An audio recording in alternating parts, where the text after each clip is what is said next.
सबसे पहले डॉक्टर अब्दुल कादिर मंदुखेल साहब से मैं बात करना चाहूँगा। ये शिकवे शिकायतें इतना दूर चलने के बाद अचानक क्यों याद आ गए? ये फ्रेंडली फायर है या फिर ये हार्डकोर जिसे कहते हैं इल्ज़ामात हैं? क्या देखते हैं इसको आप मंदुखेल साहब?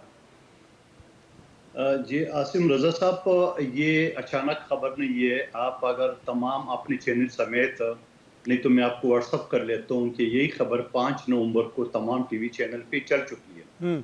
और इस पे टॉक शो में भी डिस्कशन हुआ है कि बिलावल साहब की नाराज़गी क्यों है। तो इसको 24 नवंबर की पीटीआई की जलसे से बिल्कुल न जोड़ा जाए।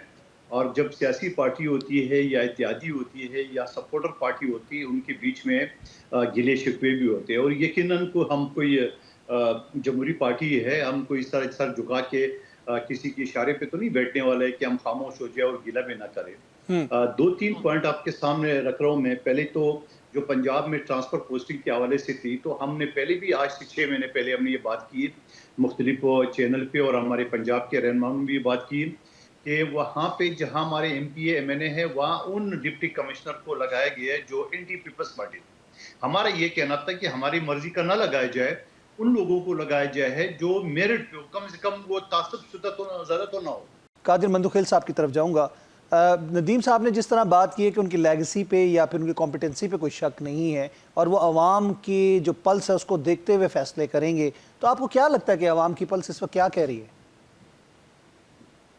एक तो एक नदीम कुरैशी साहब और आफ्ताब साहब दोनों की बात पे, पीपल्स पार्टी और नून लीग की नेचुरल अलायंस पे मैं चाट का मिसाला नहीं डालूंगा, बल्कि मैं शेर का तड़का डालूंगा उसके अच्छा, ऊपर। ठीक और है। बाकी बाकी रहेगी नदीम कुरैशी साहब का मिसाल वो है पीपल्स पार्टी और नून लीग के बारे में जो उनके ख्यालात है। मैं पूरा मुहावरा नहीं पढ़ूंगा, जुमला नहीं पढ़ूंगा, आप समझ जाएंगे। एक शख्स जो ऊंट के पीछे चल रहा था, ठीक ये है। ऊंट के पीछे चलने वाले हैं और कब उनको जो ना वो कुछ मिल जाए तो ये एक अलग बात है।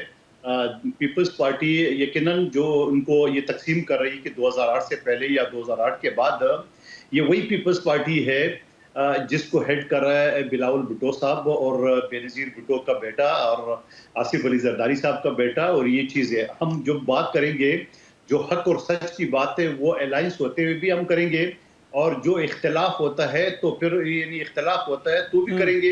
हम्म। और अगर पीटीआई के साथ जहाँ जहाँ ज्यादती हुई है उस वक्त भी हमने बात की है।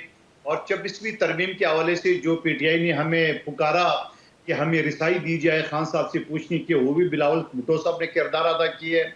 और एक तरफ से मैं ये समझ रहा हूँ कि बिलावल भुट्टो साहब ने मुस्लिम लीग नून को तो राजी कर दिया है, साथ साथ मौलाना साहब को भी किया और इनडायरेक्ट पीटीआई को भी कर दिया है। हम्म। क्योंकि इसी मसौदे के ऊपर गौर खान साहब और रऊफ हसन साहब ने तो यहाँ तक कहा कि ये मसौदा ही हमारा है। तो हम्म। मैं ये समझ रहा हूँ कि ये बिलावल साहब का कारनामा है, इनकी एक फराख दिली और उनकी एक सियासी शऊर है जो तमाम सियासी पार्टियों को एकजा की है। और आने वाले वक्त भी मुझे पूरे यकीन है पीटीआई के पास ये जो एम्पायर की उंगली से या ये जो फौजियों से बात करने का ये इस रट से अगर वापस आ जाए तो पीपल्स पार्टी इनका साथ देगी। जहां जहां उनके साथ कुछ ज्यादती होगी पीपल्स पार्टी जरूर साथ देगी, मगर कम से कम वो एम्पायर की उंगली ढूंढना तो छोड़े, उसके बाद ये बात होगी।